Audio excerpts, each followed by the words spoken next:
Truth Under Threat, Defense of Democracy and Safeguarding Democratic Resilience Against Disinformation in the Area of Geopolitical Mayhem. This session addresses the critical issue of disinformation in the light of the new EU regulations on electoral advertising and the spreading use of the AI deepfakes. And our panelists are Arto O'Leary, CEO, Electoral Commission of Ireland, Anett Mádi-Nátor, cybersecurity expert, managing partner at CyEx, and Ágnes Urbán, director, Mertek Media Monitor, associate professor at Corvinus University of Budapest. And the moderator is Péter Krekó, director, Political Capital Institute, fellow, GMF US. The floor is yours. Thank you very much. And please stay with us for this panel as well. The reward in the end will be the coffee break. So thanks a lot for our esteemed panelists to be with us today. The topic that we are going to discuss is a big one: truth under threat, defense of democracy as safeguarding democratic resilience against disinformation. And we have excellent experts with us, and also someone who has practical experience on how to try to implement the electoral regulations and how to try to push political players to play by the rules. So the concept of the panel is like disinformation poses a mounting threat to democratic resilience in Europe, not only through outright falsehoods, but also manipulation of information flows, capture of media, and distortion of public debate. As the EU advances new regulatory tools and institutions, such as the transparency and targeting of political advertising, the digital services or media freedom acts, and strengthened electoral oversight, the panel brings together experts to examine how truth can be defended in practice and what more remains to be done. So our panel has a special actuality in the sense that there are regulations that are just coming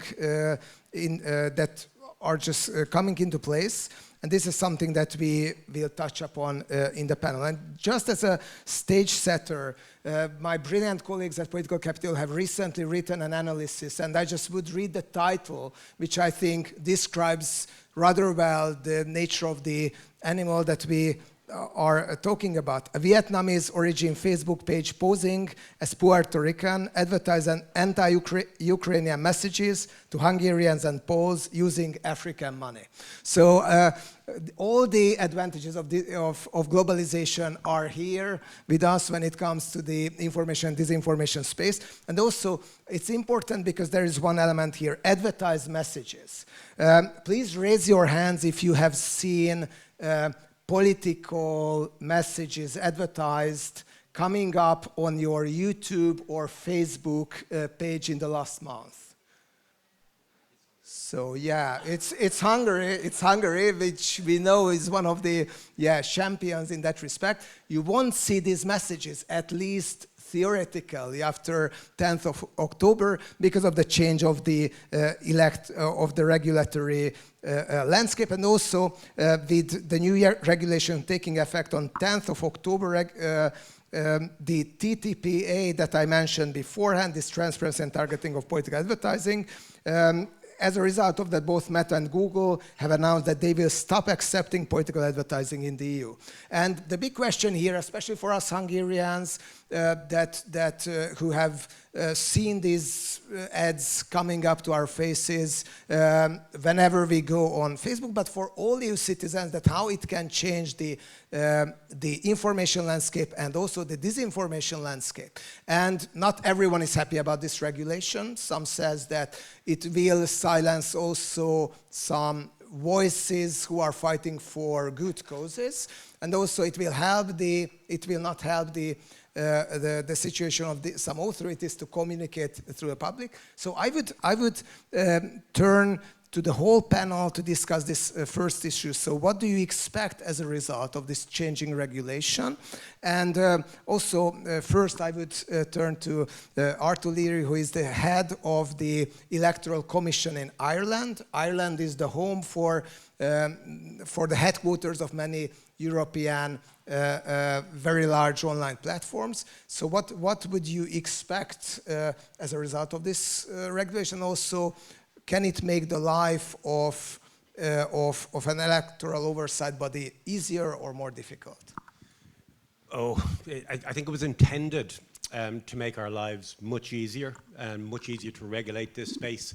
But the unintended consequences of these regulations are going to play out in the weeks and months ahead. So, as you mentioned, Peter, in 23 days' time, the regulation on TTPA, which is transparency and targeting of political advertising, comes into force, which in essence means that every single message by every political actor, whether offline or online, has to have a label on it.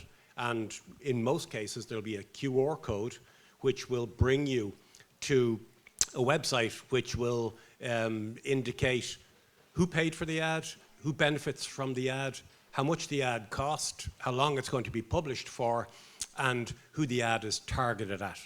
You know, so it's going to have huge implications, and I'm not sure how much awareness there is within political systems about this, because politicians and candidates and all political actors, and as you said, NGOs and civil society groups use advertising as a very important way of targeting their audiences online. And because some of the big groups, some of the big platforms, Meta and Google, have said, this is too hard for us, we're not going to do it, they have withdrawn entirely from the political space, you know, and they won't be accepting political ads from anybody in Europe for as long as these regulations are in force, you know. So this has huge implications on a personal level for us. I mean, as an independent electoral commission, we use advertising online all the time because our hardest to reach groups are young people who hang out in virtual spaces, you know, and this is where they hang out, is the only way we have of getting at them. We encourage them to enroll, to get on the electoral register. We explain to them how to vote, how their vote works, and at polling time, we encourage them to get out and vote. And the platforms have told us that they will also be no longer taking our ads. We protested. We're not political ads. We're in the happy position of not caring about candidates. We only care about voters, and they don't care. We're all lumped into this together. And looking at the other side of the coin, if I can, just for a moment, Peter, the inability of political actors to pay for ads and to have their content seen may lead to different types of content as candidates increasingly try to develop viral content, something that'll grab people's imagination. So AI, deepfakes, all of these things are things that we really need to keep an eye out for in the future. So we don't know what it's going to look like, but I suspect we'll find out fairly quickly. Ireland has a presidential election in October. The Netherlands have a general election. Estonia has elections, and Denmark also has elections. So this is going to play out very, very quickly after the 10th of October. Thank you very much. I think the effects of this regulation, I think this is something that we will continue discussing. And I would turn to Maryia now.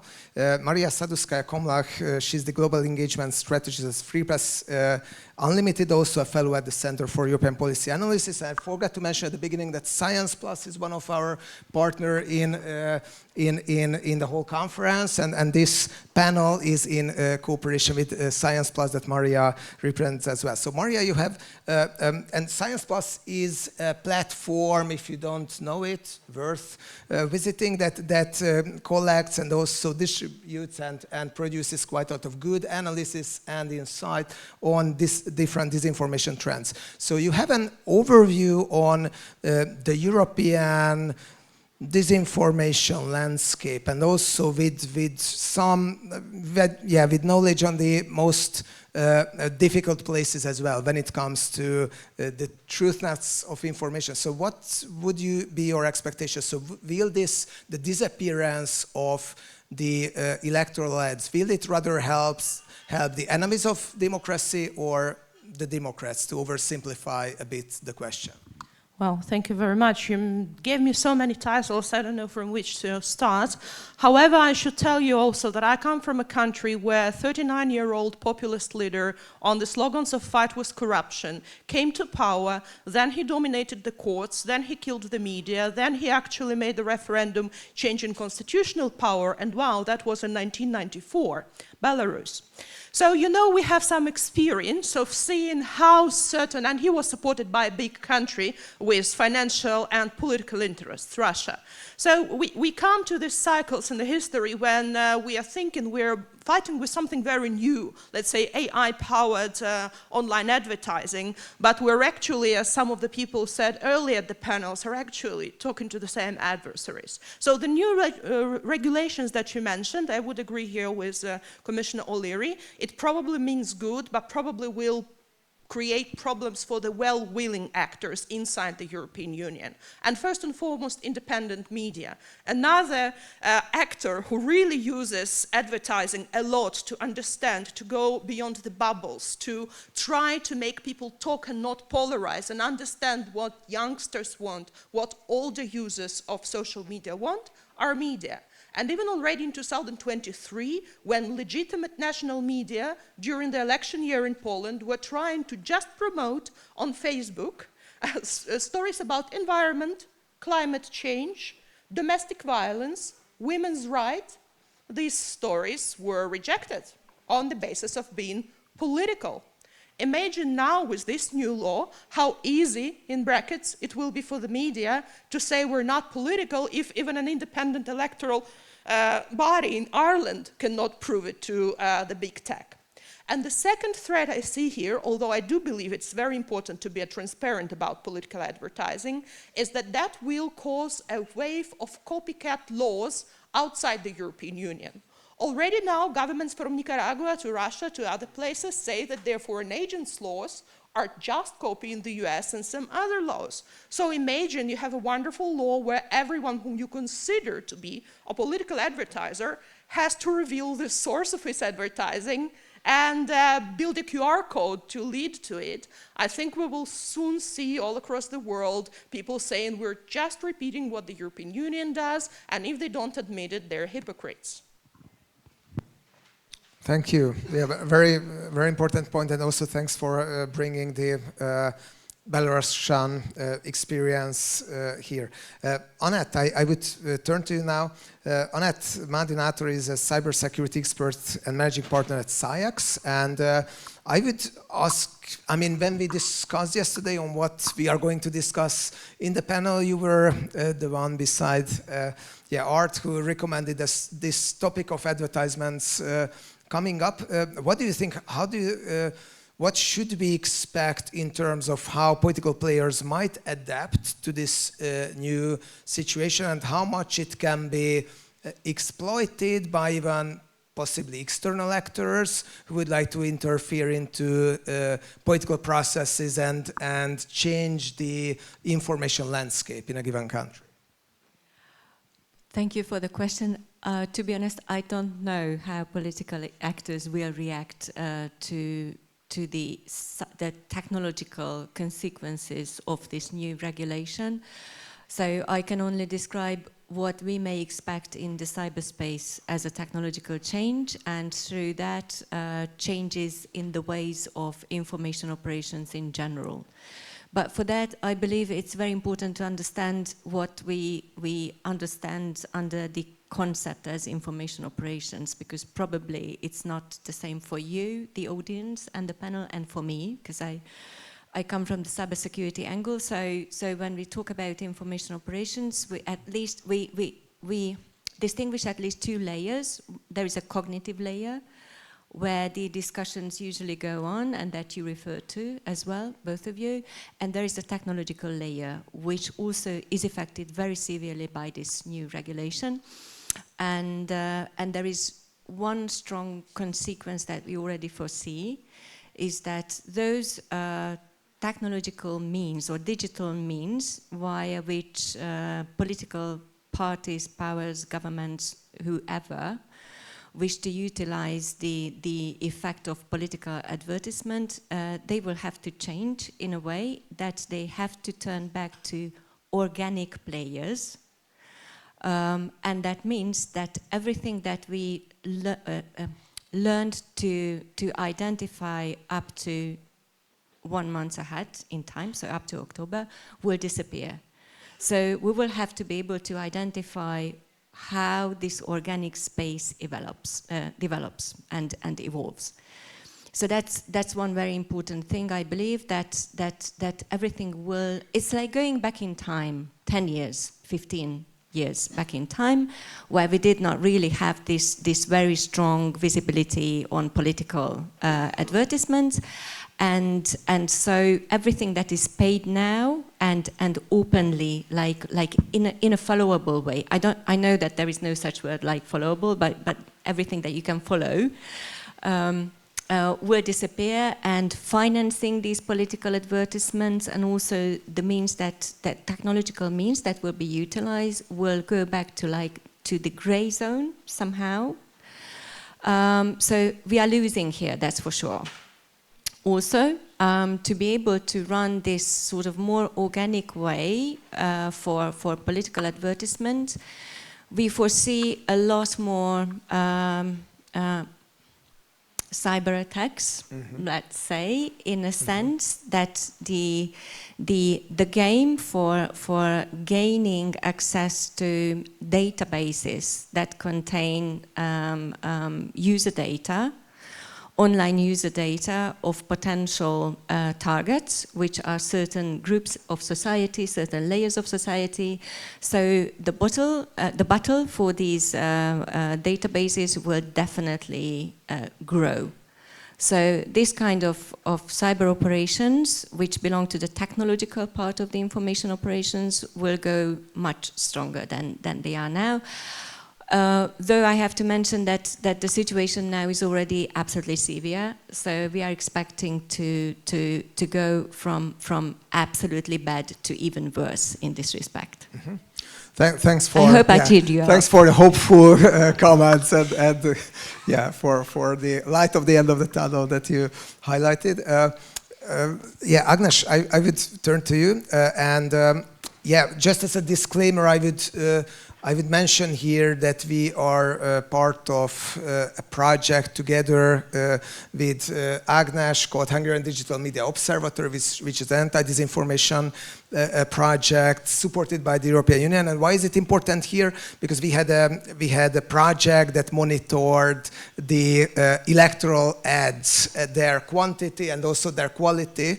It was not always very high quality, we have to say, before the European parliamentary election. And yes, as many of you have raised your hands when asking about experience with political advertisement, yes, this is what we usually have as an experience in Hungary, that these electoral ads are omnipresent. What do you think the consequence of this modification and change of policies by Meta and Google can have on the Hungarian information and disinformation landscape in particular?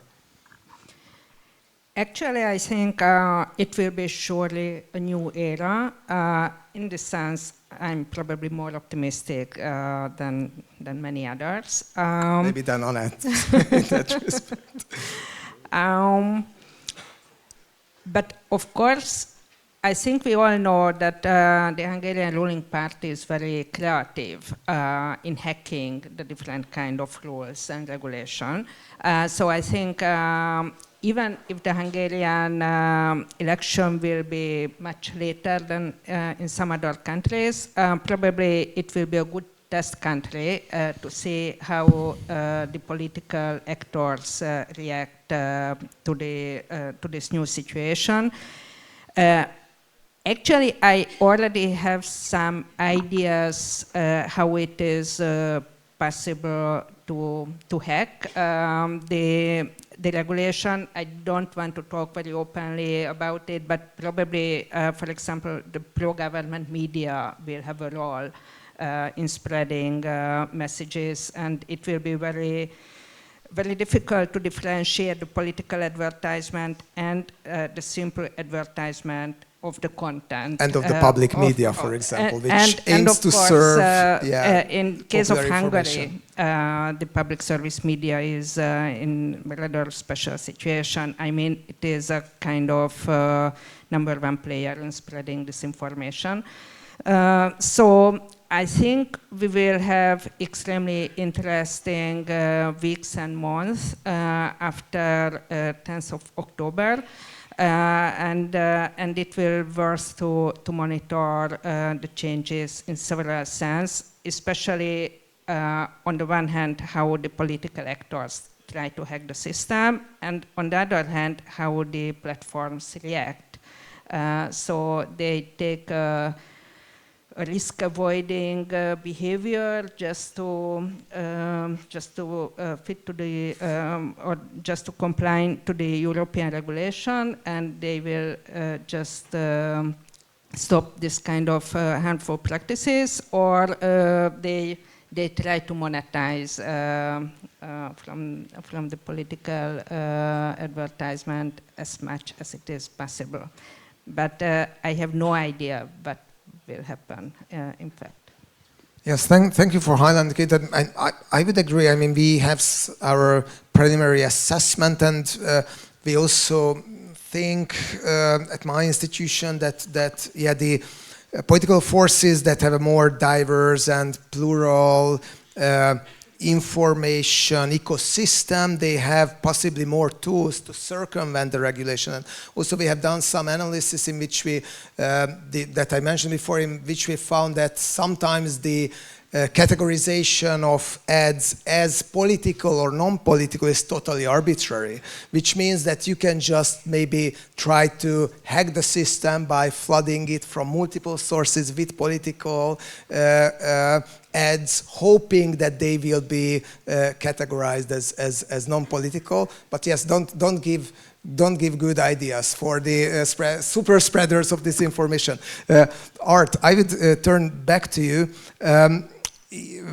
Can you bring some optimism in the discussion in the sense that does Ireland have good experiences with cooperating, or I would say negotiating with the very large online platforms such as Google, such as Meta? Yeah, as it has been mentioned, they are headquartered in Dublin. As you mentioned recently, close to your office practically. So in European Union is right now rather struggling to try to force the regulations, Digital Services Act, the current Act on Advertisements when it comes to large online platforms. Can a member state itself play a different role? So can a member state act on its own behalf and have some better negotiated deals with these online platforms than the European Union when it comes to electoral ads, and also when it comes to spread of disinformation in the online space? That is usually the biggest concern of electoral oversight bodies in some countries at the moment. Yeah. Well, we do our best. I mean, the relationship between the very large platforms and search engines and the EU is an adversarial one, because on the one hand, somebody has a big stick to which they try to beat people into submission, and normally when there's a disagreement, there's a fine of $1 billion involved, you know. So it was intended when our Electoral Commission was set up just a couple of short years ago that we would have some regulatory authority in this space, and then this was before the advent of the DSA. So we had 4 electoral events last year, and we had no regulatory powers. And I said, well, we can sit idly by, or we can actually go and talk to these guys and see what they have to say for themselves. So as you mentioned, Peter, their offices are all a kilometre away. from my office. So I invited them all up, and they all came, you know, so Meta, Google, X, TikTok, they all came in and sat down, and we had a conversation that went a bit like...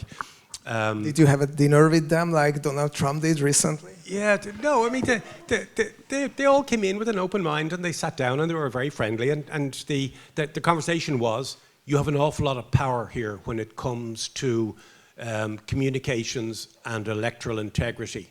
And I would hate for us after an election to have to point at you and say, because of a failing on your part, the integrity of our electoral event was compromised. And it was a very civilized conversation, so I suggested that we would agree a series of principles and rules which we would all abide by in relation to transparency of advertising, the use of AI and deep fakes, and also mis and disinformation in relation to electoral process information. And I said, if we can agree some principles, then I'll go to the political system and say, well, here's all the content publishers, you're all the content creators. If these guys are going to abide by these rules, then candidates and political parties should also as well. And astonishingly, in 2 weeks, we came up with a framework which everybody was happy to sign up to, which agreed that there was huge potential for misuse of mis and disinformation and AI and deepfakes and all the rest of it as well. And interestingly, you know, the reason things take so long at an EU level is that the West Coast lawyers in the United States get involved. We agreed this amongst ourselves without recourse to the West Coast lawyers. Took 2 weeks, and we used it for all of our electoral events last year, and we hope to again use it for our presidential election in October, because legislating to deal with mis and disinformation is really, really difficult. I'm not sure there's anyone in the world has successfully done it yet. Many have tried but failed, and we have to assume that it will be difficult, but if somebody does it, the technology is moving so quickly that the legislation can't possibly keep up with it. So it is incumbent on all of us, I would suggest, in my position, that we need to engage at a much more civil level with the platforms and appeal to their better angels. You know, and I know we're fortunate; they all work down the road from me. Many of my colleagues and my counterparts all over Europe and around the world, they can't even get replies to emails, no phone calls, no meetings. The platforms won't engage, but we have a very positive story to tell in that regard. Yeah, thank you. I mean, it's surprising in the sense that this is something that the European Union has also tried to do with the Code of Conduct, Code of Practice on Disinformation, with mixed success so far. I would rather say. So you think, why do you, and my question would be that did they follow the rules that they have agreed to? Because, I mean, it's usually easy to sign a paper. I mean, to change your policies that costs you money as a grand corporation is a bit more difficult. So did they follow the rules? One question. The other question is, and I don't want to be cynical at that point, might it be that they just seen Ireland as a small market where they just do not lose that much revenue as what they can lose at the European Union? All of these things are true. You know, so Ireland is very small, and we're good at building relationships. I think that's one thing, and we tell reasonable stories and all the rest of it, for which we are famous. The Irish ambassador is here in the audience, Ragnar, so he'll be able to confirm all of those details. But we are small, but I think the platforms were probably surprised to be engaged with in a positive way when they are so used to be treated in such an adversarial fashion. This was different, you know, and TikTok, who don't take political advertisements, have agreed in the last couple of weeks to use Ireland as a test case for electoral management bodies. So they will take our ads on getting people on the register and showing them how to vote, educational videos, and the rest of it as well. So maybe that's a furrow that we should all be ploughing, rather than having this adversarial relationship too. And I mean, we've had no instances when we engage with the platforms where they didn't do what they said they would. They gave us fast-track access to consideration of postings, etc., and we have agreed that where there is some egregious posts, then they will remove them, or they will label them, or in some way that they will change the algorithm to reduce the viewing as well. So the political system is very cynical, like you are. I've told this story in Parliament a couple of times, and to incredulous voices on the other side of the table, but let's see. I mean, every electoral event is a learning opportunity for us, a glorious opportunity to learn about how best to build relationships with the platforms. Yes, thank you. Maryia, yeah, you highlighted the challenges that you see as we look ahead for this changing regulatory landscape and also the platform policies.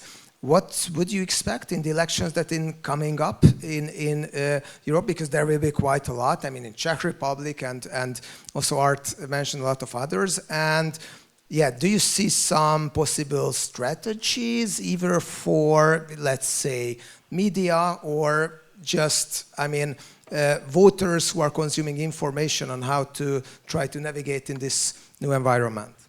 Well, let me add another characteristics of Irish market. On top of being small, it's also English speaking, which is a luxury which most of the countries in this region do not have. They don't have human or even proper AI moderators being able to understand what is sarcasm in Hungarian or Belarusian or even Romanian, right? So when the platforms are so eagerly, I think they will be also very eager with New Zealand or other places where they have enough capacity and where all of their instruments are actually built to be able to regulate the elections at minimal cost for them.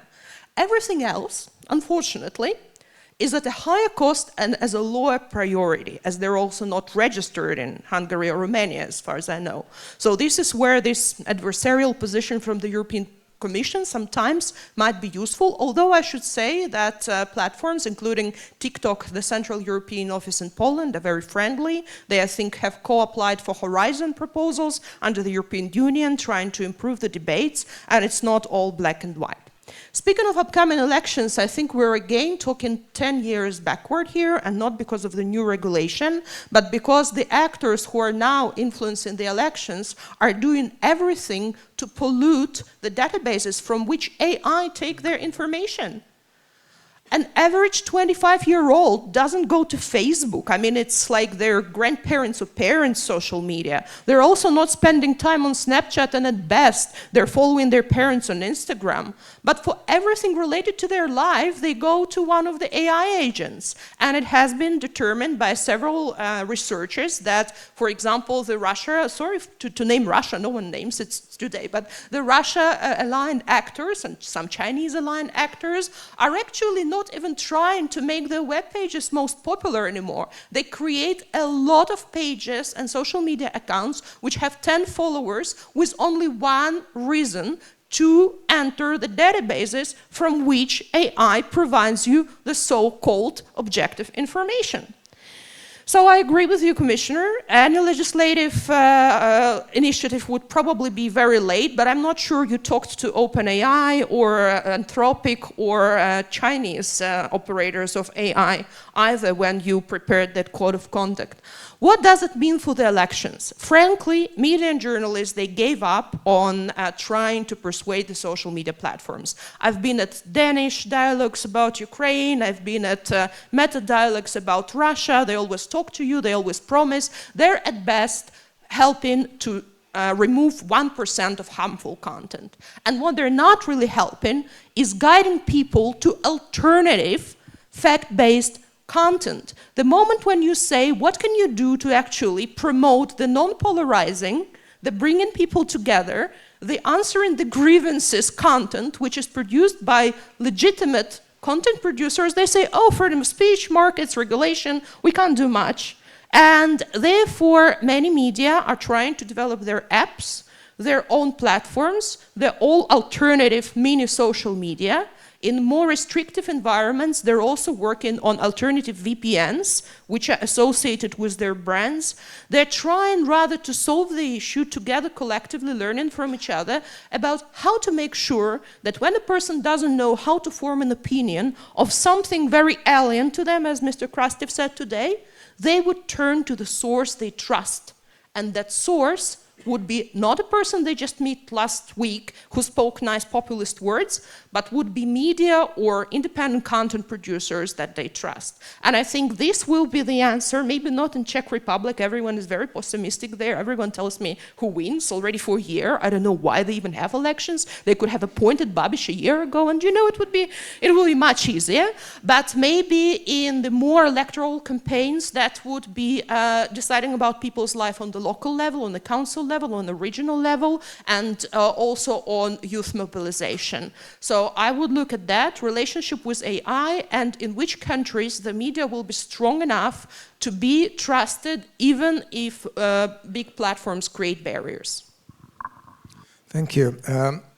Anett, I would raise a question to you that is related to the democratic resilience part of our discussion that our conversation is heading to. So you highlighted the threats and painting a bit of gloomy future on what comes ahead. In the audience we have not just very good experts, student journalists, but also people who are, let's say, running the social media sites of embassies, of civic, of NGOs, of think tanks, of maybe political movements. So if I read your words well, then you're suggesting that there can be maybe more organizations can be targeted with cyber attacks or different kinds of malign interference. What would you recommend as basic principles of cautiousness that can save us in this dangerous information jungle? Invest in cybersecurity. Do you know a good company to hire, maybe? Yeah, of course, of course. So, but more seriously, it's actually very interesting for me to hear what your stance on this issue is, because all of you approach the subject from the humans side, and you try to somehow grab this subject via regulating or influencing the social media platform operators to do something for you. To lessen the danger of political influencing operations, if I understand you properly.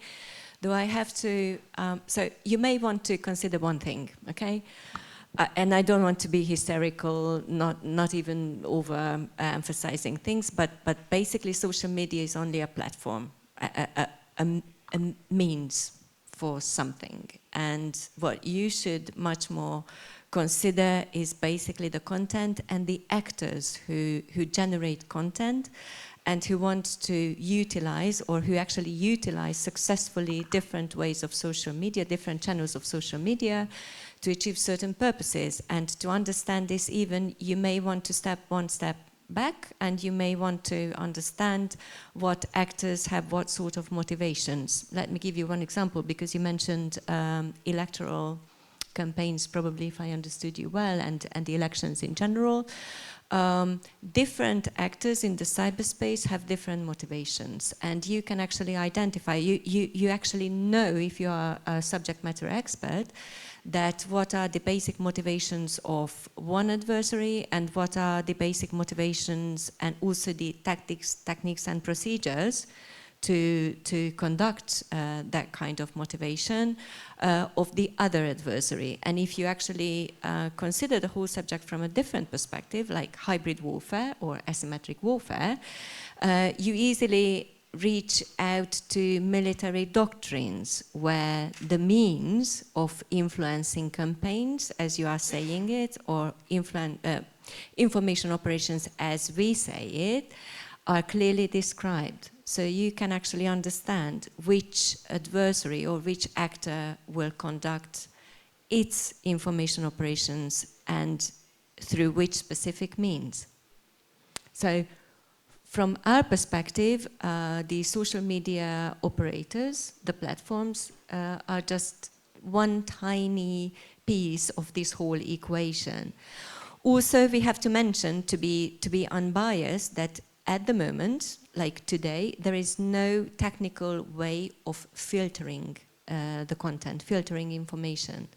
And as long as internet is used to something else and not to what it was originally designed, because it wasn't designed to run such a vast digital, like global ecosystem, it operates in a way that you actually cannot filter the content. There is no technology for that. Okay? So what you are looking for is basically a non-existent thing. From technical perspective, we don't have it. So I would recommend a completely different approach and to try to grab the subject from the actor's side or actor's angle, because now what you do is you basically describe this whole situation from the victim perspective. The victim here is basically the user who participates in the elections and whose opinion is influenced in a certain way. But you should much rather turn to the actor itself who wants to influence. Sorry. I know it's not a cyber answer, but so in the cyberspace, you cannot really do much at the moment to lessen the potential of influencing, because influencing is a cognitive content, not a technical one. 80% at least. Okay. Ágnes, Mertek have done quite a lot of advocacy as well and analysis related to the European Media Freedom Act.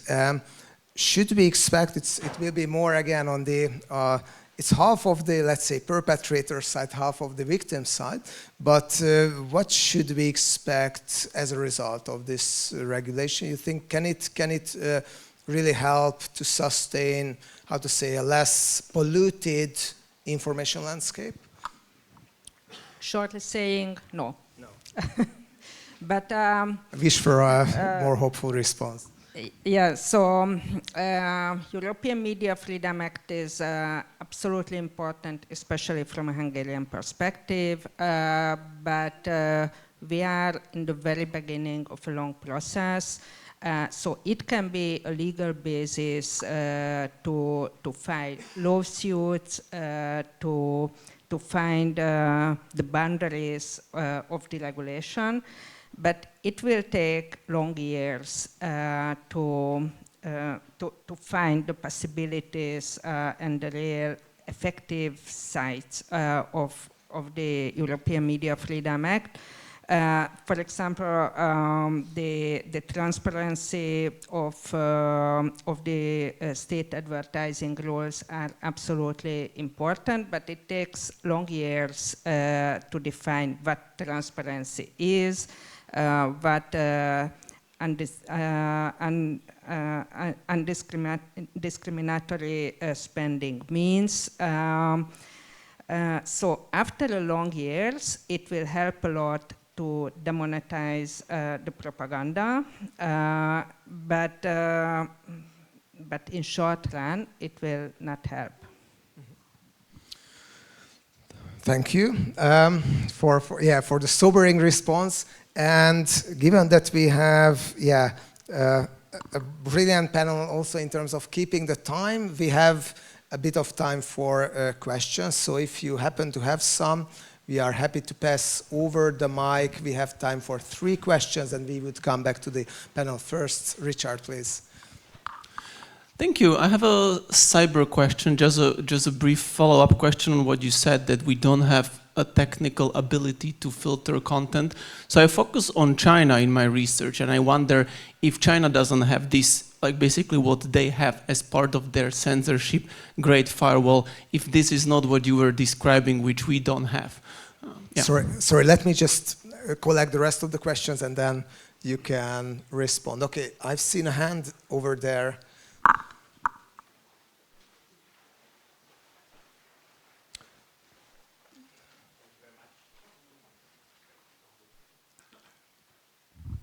Thank you very much. Ivan Nogradi from University of Vienna.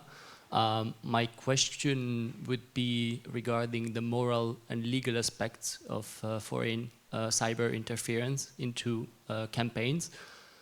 What could we label as sufficient proof or basis for foreign interference into political campaigns and election campaigns? It was the most striking example for this was maybe Romania, but I think it was also raised in Moldova, and also I think it's in the discussion in Hungary in relation to Russian interference. How can we be sure and say, for instance, that we must repeat the elections because so harsh interference, foreign interference, cyber interference occurred, which may have persuaded voters to change their votes or flip their votes? Yeah, thank you. Also important question. Anyone else? If not, then Anett, I would give you first the floor, and maybe Art, you have something to say about that as well. Maryia? Then, okay. So Anett, it's you. It's you now. Yeah, it's me. Okay, so I believe the first question was about China, right? How they do filtering and content management. Without going into technical details, because they run very complex and AI-driven systems to do this. Yes, for one specific language, but the majority or a significant part of that content filtering is actually in the physical space, in a sense that they also follow human movement, like one person going from one place to another. And they also have that kind of sensors placed in large cities, which can help national security, but also utility management companies to identify who is where in which square meter a person is. So that kind of content filtering that you refer to is linked to the way how they follow physical movement of certain people, and this is one complex system. So it's not only content filtering. If you're asking for content about content filtering and the technology that can be applied in this sense for one specific language, it may be developed, but it's for Chinese and not for English language or any other languages that we use in Europe, for example. Yes, it does, but okay, if you want to go in technical details, we can discuss it in the break. I guess there is a break after this, yeah. But it's not, what I mean is that it's not implied in social media platforms. It's not built in the social media platform engines that the majority of European people use. And also that's the same is true for that kind of social media or that social media segment that the US citizens use. So it's not built in the platforms. The Chinese system is completely different, and they use content filter. They don't utilize content filtering only via the online platforms that users use, but they also imply different additional technical means for that. I hope it answers your question somehow. It's from technical perspective, it's a more complex thing. If you take Facebook, for example, or even TikTok, but let's talk about Facebook at the moment. There is no content filtering, efficient content filtering mechanism at the moment implied, for example, for Hungarian language. We have algorithms available for behavior analysis and sentiment analysis, but it's not built in a way at the moment in Facebook so that it could filter out malicious behavior, but it could also filter out, in a positive sense, non-malicious behavior. Okay. Art, the other question on... Thank you for the question. You know, when can you attribute and what can you do? I normally sleep like a baby, but that's the one thing that keeps me awake at night. You know, this threat, I mean, as Maryia said, you know, that we have tried to deal with the content publishers and we've tried to deal with the content creators who are candidates and people working on behalf of candidates and political actors as part of our framework. The one thing we can't control are people outside who have an interest in casting doubt on the integrity of elections or electoral events. They want to create chaos. And the definitions here, and again, this comes back to the point about the legislation not being able to move as quickly as as developments. I mean, it's so inoffensive sounding, you know, inauthentic behavior. That's what it's called when somebody tries to interfere, a malign foreign actor tries to interfere in an electoral event. So every country has the tools, has the laws to investigate this, whether you can ever find a culprit, particularly if they're in a country outside your own, or bring them to justice, etc. All you can do is prepare for it. The Venice Commission wrote a brilliant report after Romania. You should read it. I won't try and summarize it here because it's very, very brilliant. It looked at this from all kinds of perspectives, and the ultimate warning here is that you can't always assume when something happens electorally that people didn't expect that there must have been some kind of interference which influenced it, you know. So we have all seen elections in many countries. The tide comes in and the tide goes out for political parties and for actors as well. So you have to bear that in mind when you're looking for a reason. Particularly political actors are looking for reasons why they unexpectedly lost an election or unexpectedly won an election as well. So I'd encourage everybody to read it. They're a very brilliant group of people, and they were asked to have a look at this following the controversy after the Romanian presidential election. Thank you. Maryia, do you have a couple of comments remarks? Shortly. First of all, Poland, for example, the government had this choice during this year's presidential election, and everyone had a consensus that it's more important to keep the institutions and democracy, because also the level of the interference was not as significant as in Romania. To me, the question is whether if suddenly you decide to annul the elections under suspicion, and the suspicion proves wrong, do you have enough guts to come and allow the same candidates to run again? And this is the first test. And I also wanted to very, very briefly comment to this whole perpetrator thing. It's great if we will put all perpetrators in jail, let's say perpetrators of cyber attacks, but the problem is, same as with organized crime, the seat will never be empty. There will be new people or corporations or AI agents trying to influence humanity in the way they want. So if we do not address the supply side, what is there as an alternative? If we remove all the bad guys, do we still have media and others who are able to create science-based or research-based but trustable content? Then just addressing the bad criminals will not help us much. Thank you. Yeah, thank you. And I think we have two other reasons to focus on the demand side as well. I mean, one is that any information operation can only be successful if there are recipients who believe in the false information. And the other one is that unfortunately not all the countries are so vigilant to push back external information operations and disinformation attacks if they come from countries such as Russia or such as China, for example. But I think we could strike a rather good balance between the demand side and the supply side. So thanks for all the speakers for their brilliant inputs, and thanks for the great questions and for staying with us. And let me ask a bit of applause for the panel.